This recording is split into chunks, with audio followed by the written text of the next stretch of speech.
नमस्कार, मैं doctor Dinkar Tripathi, assistant professor, Firoz Gandhi college Raebareli. आज यूट्यूब के माध्यम से विदेश नीति के निर्धारक तत्वों के विषय पर चर्चा करेंगे, अर्थात डिटरमिनेंट्स ऑफ फॉरेन पॉलिसीज। किसी भी देश की राष्ट्रीय हित को ध्यान में रखते हुए सदैव विदेश नीति का निर्माण किया जाता है। राष्ट्रहित का अभिप्राय अपने देश की विदेशी आक्रमणों से सुरक्षा, प्रादेशिक अखंडता, देशवासियों के जीवन स्तर को ऊंचा बेहतर उठाने की कोशिश, औद्योगिक उन्नति, आर्थिक समृद्धि या सर्वांगीण विकास करना उद्देश्य होता है। इन उद्देश्यों को पूरित करने के लिए हमें अपने देश की विदेश नीति अर्थात परराष्ट्र नीति का निर्माण करना पड़ता है, जिससे देश का विकास हो सके। Foreign policy is the policy that determines bilateral और multilevel relation with one country और कंट्रीज, अर्थात एक देश द्वारा देश या देशों के साथ द्विपक्षीय अथवा बहुपक्षीय संबंधों को निर्धारित करने वाली नीति को ही विदेश नीति कहा जाता है। हम कोई भी नीति बनाएंगे, एक ही देश को टारगेट न करके कई देशों को भी टारगेट किया जा सकता है और एक सिर्फ हर राष्ट्र के लिए भी अलग अलग नीतियों का निर्धारण किया जा सकता है। राजनीति में सर्वप्रथम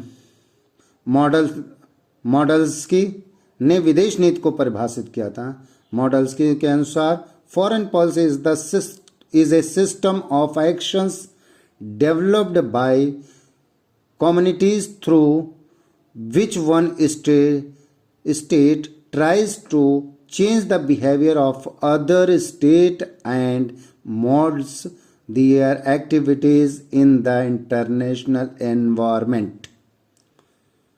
अंतर्राष्ट्रीय वातावरण के विषय में, अर्थात हम इसको समझ सकते हैं कि विदेश नीति समुदायों द्वारा विकसित उन क्रियाओं की व्यवस्था है जिसके द्वारा एक राज्य दूसरे राज्यों के व्यवहार को बदलने तथा उनकी गतिविधियों को अंतर्राष्ट्रीय वातावरण में ढालने की कोशिश करता है।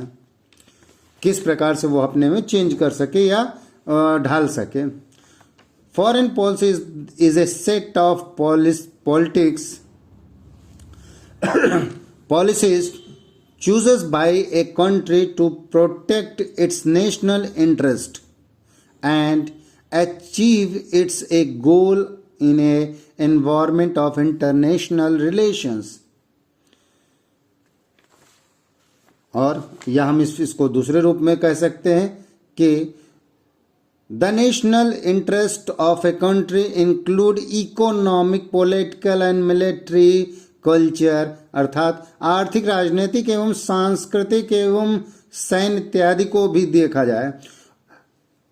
It means including economic, political, military and culture etc. of these economic side is a most effective and important but लेकिन बहुत जरूरी यह है but leather experts recognise that the domestic conditions, अर्थात घरेलू परिस्थितियां, domestic conditions of a country are also play a major role in the determining foreign policies. राजनीतिक विश्लेषणों का मानना है, विशेषज्ञों का मानना है, जो भी राजनीतिक पुरोधा हैं उनका मानना है कि किसी देश की घरेलू परिस्थितियां भी विदेश नीति के निर्धारण में मुख्य भूमिका निर्वहन करती हैं।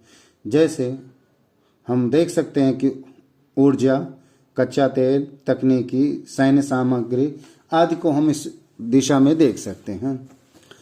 विदेश अर्थात हम कह सकते हैं विदेश नीति उन सिद्धांतों एवं कार्यों का समुच्चय है जिनके द्वारा एक राष्ट्र विभिन्न राष्ट्रों के साथ संबंधों का निर्वहन करते हुए अपने राष्ट्रीय हितों को प्राप्त करने के लिए अपनाता है। अर्थात विदेश नीति वैदेशिक संबंधों का सार तत्व है। इस विदेश नीति को हम समझने के लिए 2-3 बिंदुओं को अगर देखें तो हम और स्पष्ट कर सकते हैं उसको कि राष्ट्र की नीति निर्माताओं द्वारा बनाया गया या अपनाया गया तथा पालन किए जाने के लिए जो सिद्धांतों का समूह हो उसे, या दूसरे रूप में देखें राष्ट्रहित के उद्देश्य तथा लक्ष्य जिन्हें प्राप्त करना है। तो प्राप्त कैसे करेंगे? विदेश नीति के माध्यम से। उन उद्देश्यों को प्राप्त करने का एक वो यह साधन है। साधन क्या? विदेश नीति।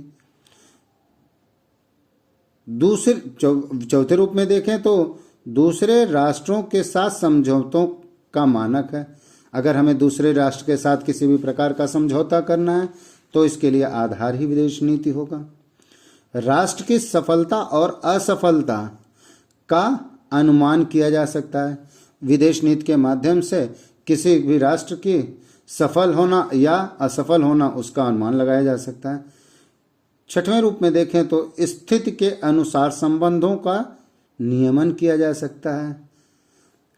सातवें रूप में देखें उन घरेलू तथा बाह्य वातावरणों का अध्ययन जिसके प्रभाव से किसी देश की विदेश नीति का निर्माण किया जा सकता है।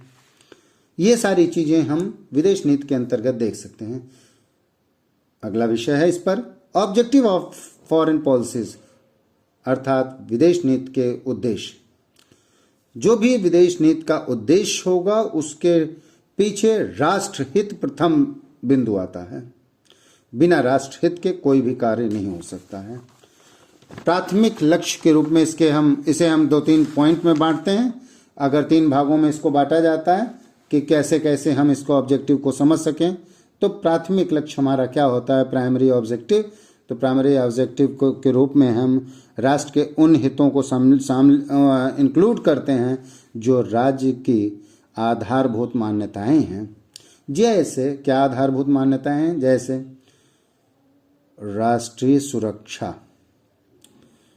जो भी देश होगा वो अपने देश की अखंडता को बनाए रखने के लिए विदेश नीति का आधार लेगा और विदेश नीति के अंतर्गत वह अन्य राष्ट्रों के साथ संधि करेगा, समझौता करेगा या गठबंधन करेगा। इन सभी के माध्यम से वो राष्ट्रीय सुरक्षा करेगा। दूसरे बिंदु के रूप में देखें तो आता है आर्थिक हित, इकोनॉमिक इंटरेस्ट, जिसे हम मेन ठोस आधार देख सकते हैं। एक राज्य की विदेश नीति स्थिरता, परिवर्तन या संघर्ष के तत्व आर्थिक आधार में सम्मिलित किया जाता है। अर्थात अगर आर्थिक आधार तभी हो सकता है जब उस देश की स्थिरता रहे, गवर्नमेंट बार बार बदले न, परिवर्तन न हो। तीसरे बिंदु में अगर हम देखें आर्थिक आधार में भी हम इसको भी देख सकते हैं यूरोपीय बाजार के रूप में आर्थिक यूरोप समर्थक नीति जो बनाई गई थी ब्रिटेन द्वारा, इन चीज़ों को भी इंक्लूड किया जा सकता है। राष्ट्रीय शक्ति का तीसरे रूप में राष्ट्रीय शक्ति का संचय करना, यह भी एक महत्वपूर्ण है। अमेरिका ने भारत को इच्छित हथियार देने से प्रतिबंध कर दिया था और इसी के नाते भारत की नीतियां पहले सोवियत संघ की तरफ अर्थात रूस की तरफ झुकाव रहती थी। चाहे हमें पनडुब्बी लेना पड़ा, चाहे हमें मिग विमान लेना पड़ा, तो भी हमारे सारी नीतियां सोवियत संघ अर्थात रूस की तरफ झुकी रहती थी, क्योंकि हमको अपने को राष्ट्रीय शक्ति के रूप में मजबूत करना था। तो प्राइमरी स्टेज पर हम ऑब्जेक्टिव्स को देख सकते हैं। ये 3 प्रकार के हमने बताया, राष्ट्रीय सुरक्षा, आर्थिक हित और राष्ट्रीय शक्ति। दूसरे रूप में देखें मध्यवर्ती लक्ष्य। मध्यवर्ती लक्ष्यों में अंतर्राष्ट्रीय सहयोग, प्रतिष्ठा एवं अपने नागरिकों की हितों की रक्षा करना सम्मिलित होता है। अपने नागरिकों के हितों की, इसके लिए हमें विभिन्न प्रकार के दबाव गुट, हित समूहों का निर्माण करना पड़ता है। जैसे हम भारत में देखें तो भारतीय मुसलमानों के कारण, मुस्लिम भाइयों के कारण भारतवर्ष की विदेश नीति अरब समर्थक नीति दिखती रहती है। वहीं पर अगर अमेरिका की विदेश नीति पहले देखते थे तो यहूदी दबाव गुट के कारण इजराइल समर्थक दी रहती थी। इत्यादि, मतलब कहीं नहीं तो कहीं वो दबाव और या किसी पर इंटरेस्ट ग्रुप के द्वारा वो प्रभावित रहते थे। दूसरे रूप में इसमें देखें तो गैर राजनीतिक सहयोग। गैर राजनीतिक सहयोग में क्या, विदेश नीति का लक्ष्य तकनीकी, वैज्ञानिक तथा अन्य गैर राजनीतिक सहयोगों को प्राप्त करना भी होता है। तीसरे बिंदु के रूप में राष्ट्रीय प्रतिष्ठा में वृद्धि कैसे की जाए। भारत को देखा जाए तो अटल जी के समय में, अटल जी प्रधानमंत्री थे, इंदिरा जी प्रधानमंत्री थी, उस समय परमाणु बम का परीक्षण करके हम परमाणु संपन्न राष्ट्र बनते हैं और अपने राष्ट्र की शक्ति को, प्रतिष्ठा को और बढ़ाते हैं। तीसरे बिंदु के रूप में दीर्घकालीन लक्ष्य, जो भी ऑब्जेक्टिव बनाया जाता है राष्ट्र हित के आधार पर विदेश नीतियों का निर्माण के लक्ष्यों का जो निर्माण करते समय दीर्घकालिक लक्ष्य भी रखे जाते हैं।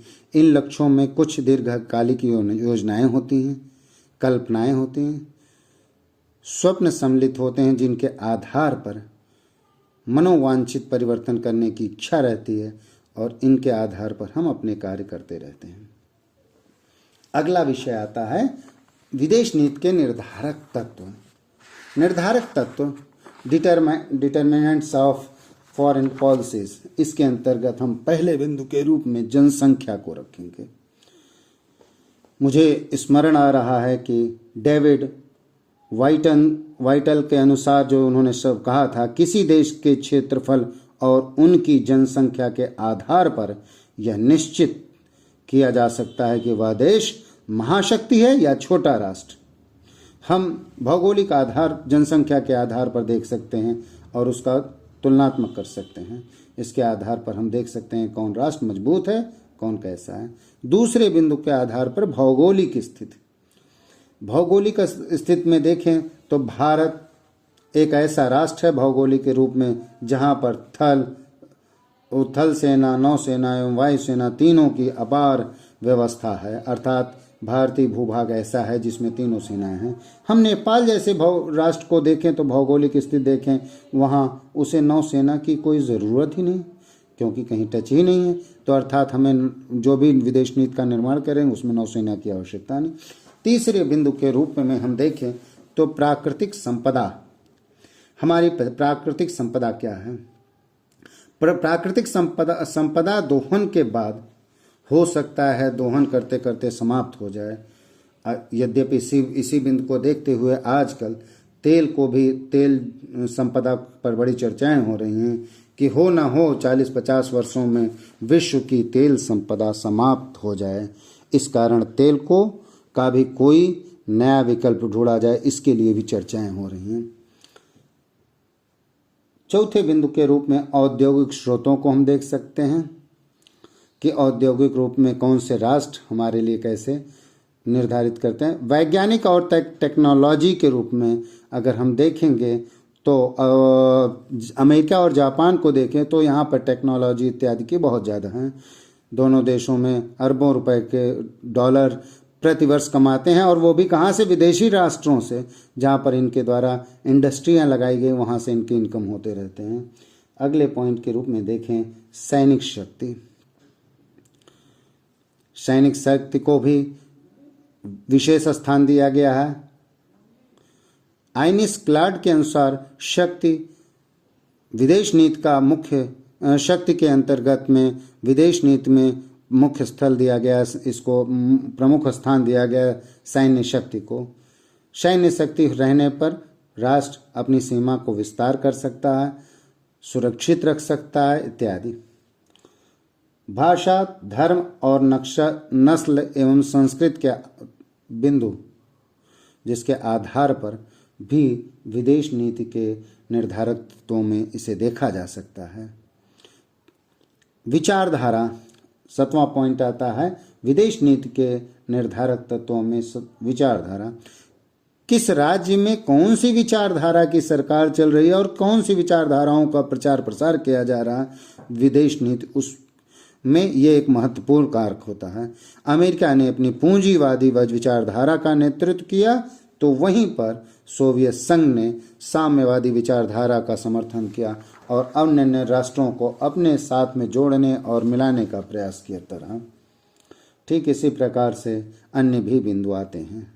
आज यदि आप लोगों को ये टॉपिक अच्छा लगा तो आप सब्सक्राइब जरूर करें। धन्यवाद।